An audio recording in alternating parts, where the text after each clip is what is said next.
നമ്മളിന്ന് ഗോവയ്ക്ക് പോവാണ്. അപ്പൊ എനിക്ക് നമ്മൾ എറണാകുളത്ത് നിന്ന് കയറി ഇപ്പൊ നമ്മള് മംഗലാപുരം പോവാണ്. അപ്പൊ ഓൺ ദ വേ ട്രെയിനിലാണ്.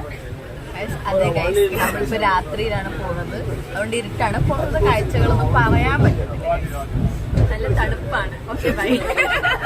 ഗൈസ് എല്ലാവരും ഭയങ്കര ആഘോഷത്തിലാണ്, ഭയങ്കര ത്രില്ഡാണ് എല്ലാവരും. ഗൈസ് ഞാൻ കാണിച്ചു തരാം.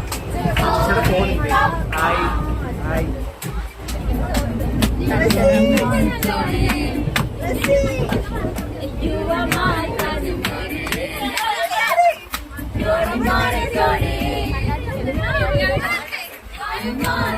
my